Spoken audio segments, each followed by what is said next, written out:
আপোনালোকে অনলাইনৰ পৰা ইজিলি আভা কাৰ্ড বনাব পাৰিব আৰু সেইটো কেনেকৈ বনাব সেই বিষয়ে মই আপোনালোকক জনাই দি আছোঁ। স্ক্ৰীনত আপোনালোকে দেখিবলৈ পাইছে এটি আভা কাৰ্ড। এই আভা কাৰ্ডটো মই 1 মিনিটতে বনাইছোঁ। আপোনালোকে কেনেকৈ 1 মিনিটতে আভা কাৰ্ডটো বনাব আৰু যদি বনোৱা আছে তেনে ক্ষেত্ৰত আপোনালোকে আভা কাৰ্ডটো কেনেকৈ আপোনালোকে ডাউনলোড কৰিব সেই বিষয়ে মই আপোনালোকক জনাই দি আছোঁ। এইটোত মই আৰু এটা বিষয় মই জনাই দি আছোঁ। আপোনালোকৰ যদি আয়ুষ্মান কাৰ্ড বনোৱা থাকে তেনে ক্ষেত্ৰত আপোনালোকে আভা কাৰ্ডটো সেই ক্ষেত্ৰত ক্ৰিয়েট নহয়, আপোনালোকে জাষ্ট লগইন কৰি ডাউনলোড কৰিব লাগিব। মনত ৰাখিব, আপোনালোকৰ ঘৰত যদি আয়ুষ্মান কাৰ্ড বনোৱা থাকে তেনে ক্ষেত্ৰত আপোনালোকে লগইন অপশ্যনত যাব আৰু আয়ুষ্মান কাৰ্ড যদি নাথাকে তেনে ক্ষেত্ৰত আপোনালোকে ক্ৰিয়েট আভা নাম্বাৰত ক্লিক কৰি আপোনালোকে আভা কাৰ্ডটো বনাই ল'ব পাৰিব। গতিকে আভা কাৰ্ডটো বনোৱাটো একদম ইজি প্ৰচেছ। জাষ্ট আপোনালোকে যদি আপোনালোকৰ ঘৰত যদি আয়ুষ্মান কাৰ্ড থাকে তেনে ক্ষেত্ৰত আপোনালোকে লগইন প্ৰচেছত যাব। মই ইয়াতে লগইন প্ৰচেছ কৰি দিম। লগইন প্ৰচেছ কৰাৰ পিছত আপোনালোকৰ যিটো আয়ুষ্মান কাৰ্ড বনোৱা যিটো মোবাইল নম্বৰ দিছিল সেই মোবাইল নম্বৰটো ইয়াতে দি দিব। ইয়াতে মই মোৰ মোবাইল নম্বৰটো দি আছোঁ।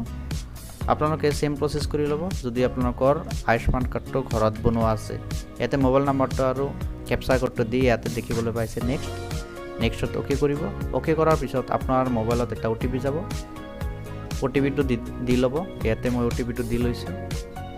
ইয়াতে চাব পাৰিছে আপোনাৰ মোবাইলত এটা OTP যাব। OTPটো সেম টু সেম ইয়াতে ভৰাই দিব। তাৰপিছত ইয়াতে দেখিবলৈ পাইছে নেক্সট, জাষ্ট ইয়াতে অ'কে কৰিব। অ'কে কৰাৰ পিছত আপোনালোকৰ যিটো আয়ুষ্মান কাৰ্ড যদি বনোৱা থাকে তেনে ক্ষেত্ৰত আপোনালোকে প্ৰফাইলটো লগইন হ'ব আৰু তাত আপোনালোকে চাব পাৰিব অলৰেডি আপোনাৰ নামত আভা কাৰ্ডটো বনোৱা আছে। সৰি ইয়াতে প্ৰব্লেম দিছে। ইয়াতে মই আকৌ নেক্সট কৰিছোঁ। ইয়াতে আপোনালোকে দেখিবলৈ পাইছে মোৰ নাম্বাৰত অলৰেডি 6টা আভা নাম্বাৰ জেনেৰেট হৈ আছে দেখিবলৈ পাইছে। ইয়াৰে আপোনালোকৰ যিকোনো এটা আপোনালোকে ডাউনলোড কৰিব যদি বিচাৰিছে তেনে ক্ষেত্ৰত আপোনালোকে ৰাইট সাইডে ইয়াতে দেখিবলৈ পাইছে গোল আকৃতিৰ, ইয়াত ক্লিক কৰিব। ক্লিক কৰাৰ পিছত ইয়াতে আপোনালোকে দেখিবলৈ পাইছে ভিউ প্ৰফাইল, জাষ্ট ইয়াতে ক্লিক কৰিব। ক্লিক কৰাৰ পিছত আপোনালোকে আপোনালোকৰ স্ক্ৰীনত আপোনালোকে দেখিব পাৰিব যে আভা কাৰ্ডটো ইয়াতে প্ৰিভিউ দেখিব পাৰিব। এই আভা কাৰ্ডটো ডাউনলোড কৰাৰ কাৰণে ইয়াতে আপোনালোকে দেখিবলৈ পাইছে ডাউনলোড আভা কাৰ্ড। ইয়াতে মই আপোনালোকক দেখুৱাই দি আছোঁ মাৰ্ক কৰি। ইয়াতে আপোনালোকে দেখিবলৈ পাইছে ডাউনলোড আভা কাৰ্ড। ইয়াত ক্লিক কৰি আপোনালোকে ইজিলি আভা কাৰ্ডটো ডাউনলোড কৰিব পাৰিব। এতিয়া কথা হ'ল আপোনালোকে সেই আভা কাৰ্ডটো যদি আপোনাৰ ঘৰত যদি আয়ুষ্মান কাৰ্ডটো নাথাকে তেনে ক্ষেত্ৰত আপোনালোকে কেনেকৈ আভা কাৰ্ড জেনেৰেট কৰিব। ইয়াতে মই লগ আউট কৰি দিছোঁ। আকৌ আপোনালোকক প্ৰচেছটো দেখুৱাই আছোঁ যে আপোনালোকৰ ঘৰত যদি আয়ুষ্মান কাৰ্ড নাথাকে তেনে ক্ষেত্ৰত আপোনালোকে কেনেকৈ নতুন কৰি সেই আপোনালোকে যিটো আভা কাৰ্ড বনাব সেই আভা কাৰ্ডটো কেনেকৈ বনাব। ইয়াতে দেখিবলৈ পাইছে ক্ৰিয়েট আভা নাম্বাৰ, ইয়াতে ক্লিক কৰিব। ইয়াতে ক্লিক কৰাৰ পিছত ইয়াতে দুটা প্ৰচেছ আছে।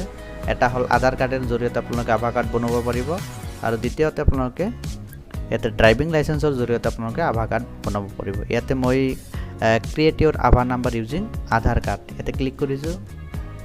আপোনাৰ যিটো আধাৰ নাম্বাৰ ইয়াতে দি ল'ব। ইয়াতে 12 ডিজিটৰ আধাৰ নম্বৰ ইয়াতে এগ্ৰি কৰি ইয়াতে আধাৰ অথেণ্টিকেশ্যনত আপোনাৰ আধাৰ OTP কৰি দিব।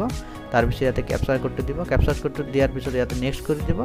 আধাৰ নম্বৰত আপোনাৰ এটা OTP যাব। OTP যোৱাৰ লগে লগে OTPটো ভৰাৰ লগে লগে আপোনালোকে এনেকুৱা এটা আভা কাৰ্ড বনাই ল'ব পাৰিব।